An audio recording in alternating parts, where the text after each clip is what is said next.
আচ্ছা, আমি এখন দুই তিনটা কথা এরকম একটু বলতে চাই যে আপনি নতজানু সম্পর্কের কথা বলতেছেন, আসলে তো কেউ আসলে ঘোষণা দিয়ে নতজানু সম্পর্কের কথা বলতেও পারবে না, হয়তো বই খাতায় আপনি যেগুলি বলতেছিলেন সেগুলি হয়তো আছে কাজের গরু, কিন্তু আমরা এর উল্টা দিকে যদি দেখি যে বাংলাদেশে একটা পপুলিস্ট রাজনীতির দিক হচ্ছে ভারতকে গালি দেয়া।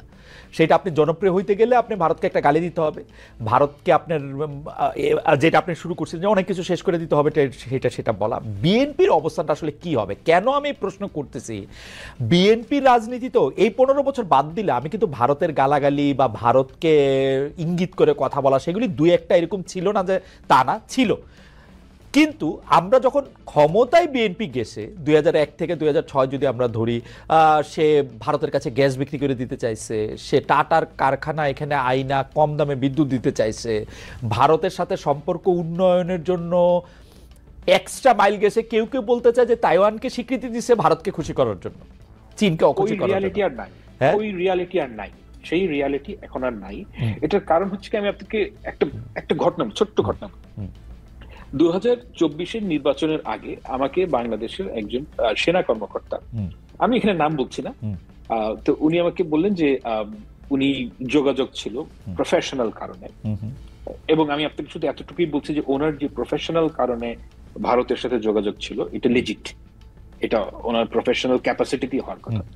তো ওনাকে বাংলাদেশের আওয়ামী লীগ সরকারের প্রায় 15 জন এমপি রিজিউমে সিভি দিয়েছেন ভারতে পৌঁছানোর জন্য, এবং এর মধ্যে 3 জন সেটা হিন্দিতে ট্রান্সলেট করে দিয়েছে। সিরিয়াসলি? তো বুঝতেই পারছি, মানে হিন্দিতে এখান থেকে ট্রান্সলেট করে দিয়েছে যাতে ওখানে পৌঁছলে পড়তে সুবিধা হয়।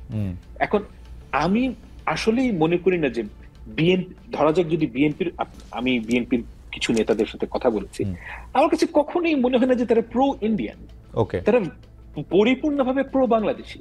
কিন্তু তার মানে এই না যে আপনি ভেঙে ফেলবো, মানে আপনাকে রিয়েলিস্টিক হতে হবে। তো আচ্ছা, কথাটা যখন উঠলোই আমার কাছে কিন্তু সবসময়, মানে আমি এইটা আওয়ামী লীগের সময়ও আওয়ামী লীগের লোকজনরে, বিএনপির লোকজনরে সবসময় আমি এটা বলছি যে ভারত হয়তো আওয়ামী লীগের সাপোর্ট করে, কিন্তু ভারতের এই জুজুর ভয়টা বোধহয় আওয়ামী লীগে বেশি দেখায়, এটাকে একটা জুজু করে ওরা হয়তো এটা দেখায়। তাইলে এটা সত্যি, মানে ভারতে সিভি পাঠাইতে হইতো হিন্দিতে ট্রান্সলেশন কইরা? আচ্ছা, পাঠাতে হতো কিনা এটা আমি জানি না, কিন্তু পাঠানো হয়েছে। আচ্ছা, মানে তাহলে আমি একটা জিনিস বলি যে আপনার কাছে কি মনে হয় এই জুলাই আগস্টের আন্দোলনের সময় ভারত তার ওই যে ব্লেসিং, সেই ব্লেসিং এর হাতটা একটু সরাই নিছিল শেখ হাসিনার উপর থেকে? না, আমি আগেও বলেছি যে লাইফ টিভিতে একটা বাজে শব্দ করে বলে ফেলেছি, তো যাই হোক, আপনার অনুমতি নেই বলছি, ফ্রম র ইট ওয়াজ এ ক্লাস্টার ফাক, as simple as that. তাদের ইন্টেলিজেন্স 100% ফেল করেছে। এটার কারণ হচ্ছে গিয়ে they took it very easily, they took it, মানে আমরা কিন্তু, আমি একা না, আর আমরা অনেকে ভারতীয় পত্র পত্রিকায় লিখেছি যে এই ঘটনাটা ঘটতে পারে। আমি নিজে লিখেছি, অনেক লিখেছে, এরকম আরো অনেকে লিখেছে যে বাংলাদেশে, এবং এখন থেকে না, বহু বছর ধরে, যে বাংলাদেশে ব্যাপকভাবে অ্যান্টি ইন্ডিয়ান সেন্টিমেন্ট তৈরি হয়েছে, এবং এই অ্যান্টি ইন্ডিয়ান সেন্টিমেন্ট তৈরির মূল কারণ হচ্ছে গিয়ে ভারত একটা অবৈধ ফ্যাসিস্ট রেজিমকে ব্লাইন্ডলি সাপোর্ট করছে, এবং এই কথা ইন্ডিয়ানরা তো শোনেই নেই। এবং সেই সাথে তাদের যে ইন্টেলিজেন্স, এটা কোনো, আমি মনে করি না খুব একটা এফিশিয়েন্ট। এটা আমি একটা কারণও আছে যে আমি বিভিন্ন সময় তাদের টক শোতে যারা তাদের বাংলাদেশ এক্সপার্ট তাদের কথা শুনি, ইউ উইল নট বিলিভ যে তারা কোন লেভেলের ইগনোরেন্ট।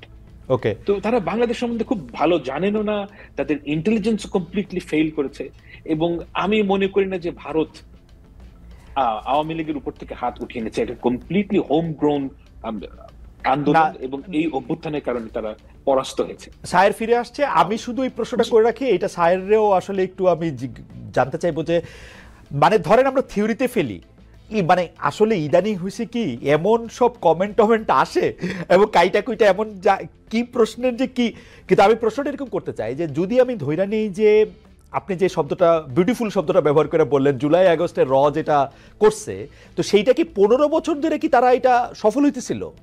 15 বছর ধরে কি তারা তাগো আয়ত্তে ছিল? আইসা এই পয়েন্টে আইসা এটা ব্যর্থ হইলো।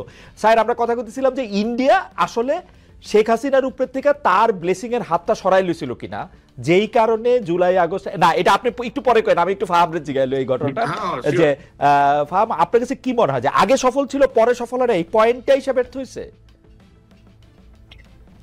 এখানে আমি দেখেন ভাই, আমি আপনাকে একটা, এইখানে কিছু কথা বলা যায়, ঠিক আছে বলি, আমি একটু রিস্ক নিয়ে কথাটা বলি, রিস্ক নিয়ে কথাটা বলা মানে মানুষের শোনাও দরকার। সেটা হচ্ছে গিয়ে আমার সাথে একজনের কথা হচ্ছিল যিনি ভারতের, সরি ভারত না, আমি বলছি যে বাংলাদেশের ইন্ডিয়ার সাথে যেই গ্যাস এবং মানে এনার্জি ডিল এটার সাথে যুক্ত ছিলেন। তো উনি আমাকে একটা খুব ইন্টারেস্টিং পার্সপেক্টিভ দিয়েছেন। আপনারা মনে করেন যে এই সময় কিভাবে ঘটনাটা ঘটতো, এটা এগেইন আমি কিন্তু এটা তার ভার্সনটা বলছি, এটা সত্য কি মিথ্যা জাজ করার ক্ষমতা আমার নাই, আমি শুধু তার ভার্সনটা আপনাকে বলছি, কিন্তু এটার মধ্যে ইনস্ট্রাকশন আছে, এটা ইন্টারেস্টিং।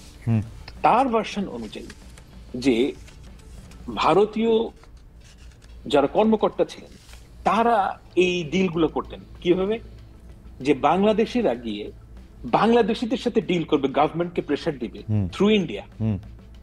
ওকে। এবং তার ভার্সন অনুযায়ী যে এটার মধ্যে যে যারা এই এখানে উপস্থিত যারা মানে ভারতীয় কর্মকর্তা অর্থাৎ হাই কমিশন, তারা এটা আদৌ গভর্নমেন্ট ব্যাকড কিনা কেউ জানে না। এখানে একটা সিন্ডিকেট তৈরি হয়েছিল। এখন এই সিন্ডিকেট যে তৈরি হয়েছিল এটা আপনাকে কি ইঙ্গিত করে? আমার কাছে আমার রিডিং হচ্ছে, যদি এই ভার্সন সত্যি হয়ে থাকে, আমার কাছে মনে হচ্ছে এটা একটা ভেরি ডিসফাংশনাল থিং, এবং এখানে একটা অর্গানিকলি একটা সিস্টেম তৈরি হয়েছিল যেখানে বাংলাদেশের লোকেরা মনে করতো যে ভারতের blessing, which is actually not ভারতের ব্লেসিং, এখানে ফাইন্যান্সিয়াল লেনাদেনাও হয়তো হতো। এবং মানে অ্যাবসলিউটলি মানে ও ভারতের লোকজনের ঠেকাটা কি, এটাই আমি আসলে বুঝতে চেষ্টা করতেছিলাম যে মানে ঠেকাটা কি। এবং আপনি ফাইন্যান্সিয়াল লেনদেনের কথাটা বলতেছিলেন, আপনি শেষ করেন তারপরে, সরি। এখন এই লেনাদেনা যদি কেউ অভ্যস্ত হয়, আপনি চিন্তা করেন, আমি ওনার ভার্সনটা সত্য বলে ধরে নিচ্ছি ফর ওয়ান সেকেন্ড, এবং আপনি চিন্তা করেন যে আমি একজন ইন্ডিয়ান 30-35 বছরের সরকারি কর্মকর্তা, আমি বাংলাদেশে কাজ করতে এসেছি, কাজ করতে এসে দেখছি যে আমাকে ফ্ল্যাটারিং আচরণ করা হচ্ছে আমার সাথে, এবং আমাকে পয়সা দেওয়া হচ্ছে শুধু ফাঁকর মারার জন্য। তা আমি তো এতে ইন্টারেস্ট হবই। ওকে, তাই না? যে আমার কথা যদি আপনার পয়েন্ট পরিষ্কার। আমি একটু স্বামীর কাছে জানতে চাই, স্বামী আমার ইয়াটা হচ্ছে যে 15 বছর ধরে আওয়ামী লীগকে ভারত সাপোর্ট করতেছিল, সেই সাপোর্টটা জুলাই আগস্টে সরাই নিছিল কিনা? 15 বছর ধরে ভারত আওয়ামী লীগ সরকারকে যে সাপোর্ট করছিল সেটা তারা অবশ্যই জুলাই আগস্টে সরায় নেয় নাই। এটা যদি আপনি একটু দেখেন, কারণ জুলাই আগস্ট পরবর্তী সময়ে বাংলাদেশে বিভিন্ন রকমের পরিকল্পিত স্যাবোটাজ করার চেষ্টা করা হয়েছে। তারা যদি সেগুলো সরায় নিত তাহলে তো তারা এই স্যাবোটাজ গুলো আর করার চেষ্টা করতো না। আর যদি ব্লেসিং সরায় নিত তাহলে তারা হাসিনাকে বা গ্রহণ করতো কেন? বিশ্বের কোনো দেশ তো তাকে গ্রহণ করতে রাজি ছিল না। গ্রহণ করছে কি, বন্দি করে রাখছে, কি আর করছে না? বন্দি করে রাখলে তাহলে সে কথা বলতেছে কেমনে? কত তো ফোনে করতেছে, সামনে আসে না। না সে সামনে আসে না, তার লজ্জা লাগে নাকি? সে কেন সামনে আসে না সেটা সে বলতে পারে। এটা একটা ভালো শব্দ বলছেন। যাই হোক, আরেকটা যে তার চেহারা এখন সে দেখাবে না, যে বিকজ তার কয়েকদিন আগে তো সে বলছিল হাসিনা পলায় না, হাসিনা যায় না, কয়েকদিন পরে তো নিজেই বাকসু। আচ্ছা ঠিক আছে, আমি তাহলে আপনিও প্রায় একই মত। আপনার কাছে একজন, মানে আমরা আসলে দর্শকদের অনেক মতামত পাচ্ছি, একজন আপনার কাছে জানতে চাইছে স্বামী, যে খালেদ ভাই স্বামী ভাইকে জিজ্ঞেস করেন, উনি ওয়াকারকে নিয়ে বিভ্রাট হয়েছে, এর আগে পোস্টে বলেছিলেন, এখন উনি জেনারেল ওয়াকারের ভুল ত্রুটিগুলি পয়েন্ট আকারে দেখিয়েছিলেন, হুট করে উনার স্ট্যান্ড চেঞ্জ কেন? না আমরা আসলে আমার স্ট্যান্ড চেঞ্জ হয় নাই। আমার স্ট্যান্ড বিভিন্ন রিসার্চ করার পরে, বিভিন্ন স্টাডি করার পরে, বিভিন্ন রকম তথ্য উপাত্ত সংগ্রহ করার পরে আমি বুঝতে পেরেছি যে এই লোক বাংলাদেশের জন্যই এখন পর্যন্ত কাজ করে যাচ্ছেন। বাংলাদেশের কোনো রকমের ক্ষতির কারণ উনি অন্তত হবেন না, বরঞ্চ দেশটাকে একটা স্থিতিশীল পরিস্থিতিতে পৌঁছানোর জন্য তিনি একেবারেই চেষ্টা করে যাচ্ছেন। এটাই আমার কাছে একেবারে ভেতর থেকেই আমি এরকম তথ্য উপাত্ত এগুলো সবকিছু আমি পেয়েছি, কারণ তার মধ্যে ওই আকাঙ্ক্ষা নাই। উনি স্পষ্টভাবেই গত 2 সপ্তাহ আগেই একটা বোধহয় অফিসার্স কনফারেন্স হয়েছে, উনি ওখানে গিয়ে বলেছেন যে আমার এগুলো নেওয়ার কোনো ইচ্ছা নাই, তোমরা যদি কেউ মনে করে থাকো যে আমি এরকম অডাসিয়াস, দেন ভাই I will quit the job, আমি like I am leaving, you guys take over and do whatever you want to. এখন দ্য ফ্যাক্ট ইজ জেনারেল ওয়াকারের মতো এরকম পপুলার অথবা এরকম অ্যাকসেপ্টেন্স ওয়ালা মিলিটারি অফিসার এবং সেনা প্রধান বাংলাদেশ সেনাবাহিনীতে গত 15-16 বছরে আসে নাই, to be very frank with you. অনেকেই বলবে যে হ্যাঁ এই জনপ্রিয় ছিল, ও জনপ্রিয় ছিল। জেনারেল ওয়াকারের যেরকম অ্যাকসেপ্টেন্স আছে সৈনিকদের কাছে, আদার র্যাঙ্কস এর কাছে, অফিসারদের কাছে, এটা আপনি অন্য আরেকজনকে দিয়ে রিপ্লেস করে করতে পারবেন না। মানে শেখ হাসিনা সব কাজ খারাপ না আসলে? না, শেখ হাসিনা সব কাজ খারাপ না, এটা তো শেখ হাসিনা সব কাজ খারাপ কি খারাপ না। আচ্ছা ঠিক আছে, আমি আসতেছি।